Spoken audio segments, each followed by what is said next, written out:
Bonjour, bienvenue. Nous allons aujourd'hui voir sur Excel l'impression.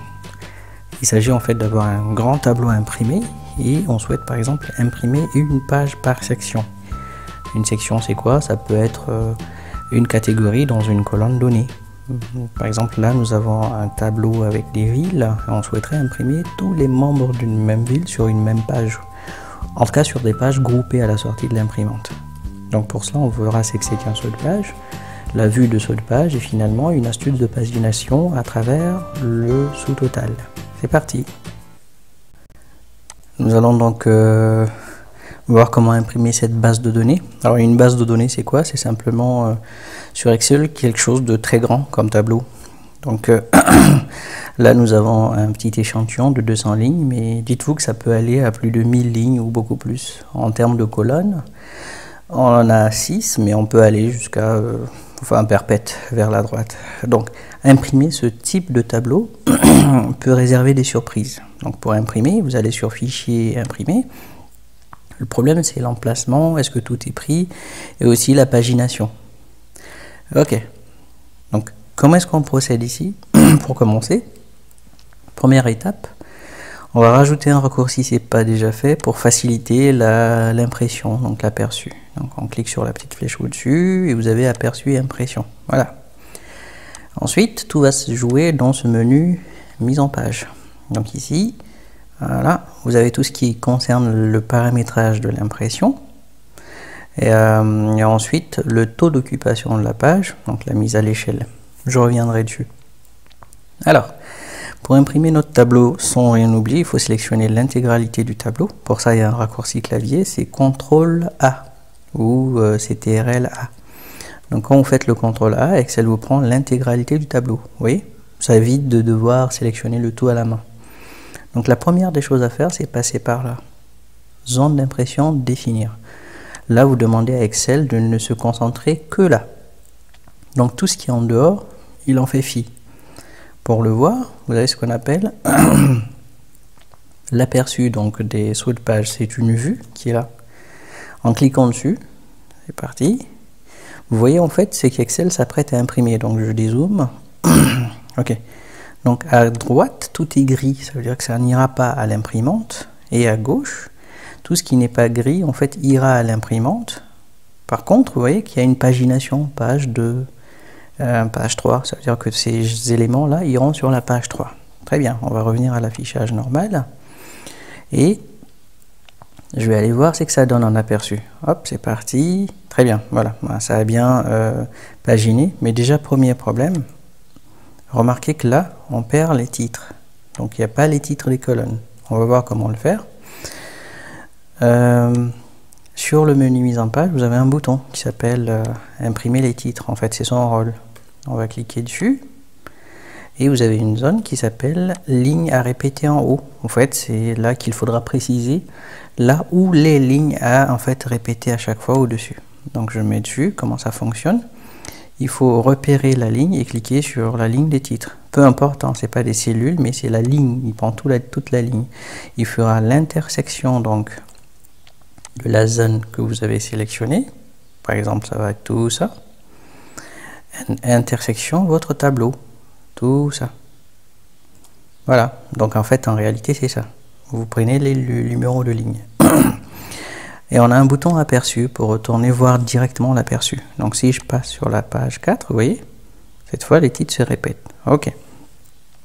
Alors, maintenant, si je veux occuper plus d'espace, donc vous voyez, les marges sont trop grandes.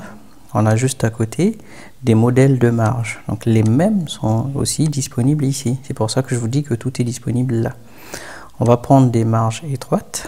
Je retourne sur l'aperçu. Donc ça réduit de beaucoup. Autrement, on peut modifier les marges un peu mieux. Donc je clique sur mise en page, marge. Et je peux carrément mettre à 0 si vous voulez. Si on veut occuper tout l'espace sur le côté. Et OK.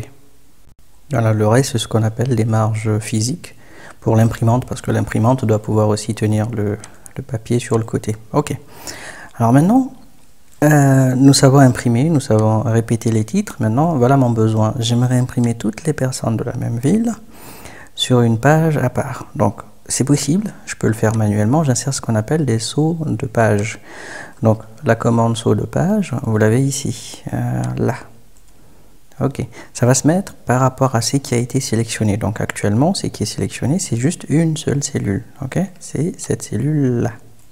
Très bien. Je vais là, je vais insérer un saut de page et remarquez, c'est très léger. Mais vous voyez qu'il a mis une ligne verticale, mais en plus une ligne horizontale ici. Donc, un saut de page, quand vous voulez le mettre pour découper votre tableau en deux, il faut sélectionner toute une ligne.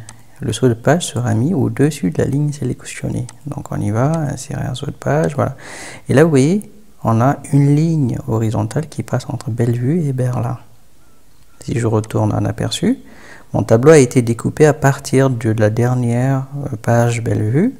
Le reste a été envoyé sur une page suivante. Alors, c'est très fastidieux, vu qu'on a un nombre de villes différentes assez impressionnant dans certaines bases. Donc, ce qu'on va faire ici, je vais plutôt ruser et demander à Excel de le mettre pour moi automatiquement. Donc, comment ça fonctionne? Je vais découper ma page pour l'impression, enfin ma base pour l'impression, pour avoir des pages groupées par ville. Pour cela, je vais d'abord devoir trier toutes les villes, enfin la base par rapport aux villes, pour que les mêmes villes, les lignes de la même ville soient rapprochées. Pour ça, vous cliquez sur une ville et vous triez, soit en cliquant sur le tri croissant ou le tri décroissant. Voilà. Vous avez juste besoin de sélectionner une ville, pas toute la base.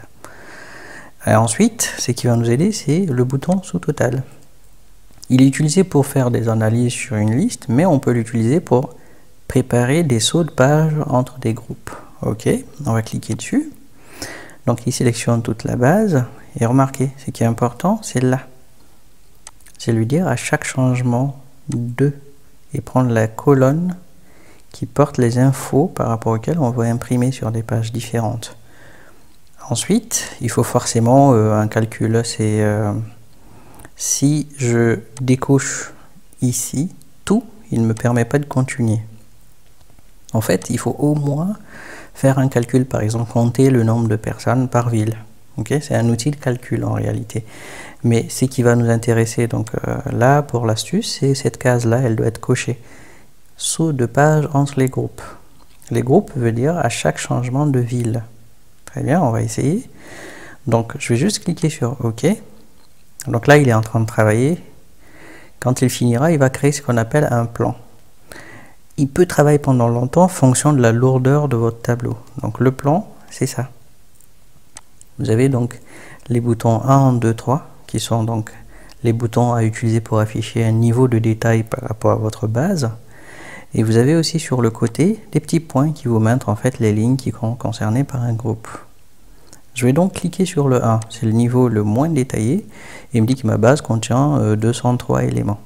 Ok. Niveau 2, c'est le niveau intermédiaire. Il me montre en fait ville par ville le détail. Par exemple, si je veux voir les 5 personnes de cette ville-là, je dois cliquer sur le petit plus à côté. Donc c'est une façon de les masquer, sans les masquer. Et le niveau 3, c'est le niveau le plus détaillé en fait. Donc rien que cette option-là, si je retourne en aperçu, vous allez voir que... Attendez, je vais zoomer. Ok. Vous allez voir ici que toutes les personnes de Bellevue sont sur une page. Je passe sur une autre page. Il y a une seule personne à Berlin, donc il s'arrête là. Et ensuite, il passe à une page, ainsi de suite. Voilà. Donc l'astuce, c'est quoi? Vous préparez la pagine, enfin l'impression de votre tableau en passant par mise en page, impression, définir. Ensuite, vous demandez, je vous conseille des marges étroites. Une fois que c'est fait, vous triez votre tableau par rapport à la colonne sur laquelle vous souhaitez afficher toutes les personnes concernées donc du même groupe. Donc vous allez sur données trier, vous triez la base par rapport à la colonne et ensuite vous cliquez sur sous total. Donc la sélection, ça doit être la colonne qui contient votre paramètre. Vous mettez au moins un élément de calcul et cette case doit être cochée. Ensuite, maintenant, quand vous avez fini, en fait, vous n'êtes pas obligé de laisser votre tableau comme ça. Ces trucs-là et ces petits points-là et puis les calculs en bas, vous pouvez tous les enlever en un clic. Donc vous retournez sur la même commande sous Total et vous avez un bouton supprimer tout. En réalité, il va juste effacer ce qu'il a rajouté. Votre tableau reste intact. Voilà. Ok, j'en refais un pour imprimer toutes les personnes de la même civilité ici. Donc je trie d'abord les civilités. Voilà, je clique sur sous Total. Je lui dis ok, cette fois c'est les civilités. Comptez le nombre de personnes et tu me fais un saut de groupe et j'attends. Voilà, cette fois si je vais sur l'aperçu avoir impression, voilà, vous avez tous les messieurs à ce niveau. Ensuite vous avez je vais chercher le dame, voilà. Donc dès qu'il arrive à la fin des messieurs, il s'arrête, il met un saut de page, donc la prochaine page démarre avec une autre civilité. Voilà. Alors, il reste une dernière petite chose. Si vous remarquez, quand vous imprimez, vous, dans votre cas, vous allez avoir en fait par défaut une page qui n'est pas centrée sur le document papier à sortir ou le PDF. Voilà, et sur le côté, vous n'avez pas en fait des marges équilibrées. Donc, ça vient d'où? Ça vient du fait qu'il faut demander à ce que l'impression soit centrée sur la page par l'imprimante. Donc l'option, vous la retrouvez dans le menu mise en page ici. Donc on y va, mise en page. Ensuite, marge. Et là, c'est tout en bas que ça se passe, ici. Ok, donc je veux cocher uniquement horizontalement. Et ok. Voilà, vous voyez, ça le centre. Pourquoi j'ai coché que horizontalement? Donc dans certains cas, le contenu du tableau n'est pas suffisant pour occuper toute la page. Si je centre aussi verticalement forcément, le tableau sera en plein milieu, ça aura un rendu bizarre dans certains cas. Donc là ça va, et là pas top, on comprend pas trop. Donc voilà, c'est la dernière petite chose. Voilà, vous savez tout. Si la vidéo vous a aidé, donc n'oubliez pas, cliquez sur le petit pouce. Abonnez-vous, c'est très important, ça soutient la chaîne. Et pour suivre les prochaines vidéos, cliquez sur la petite cloche. À bientôt.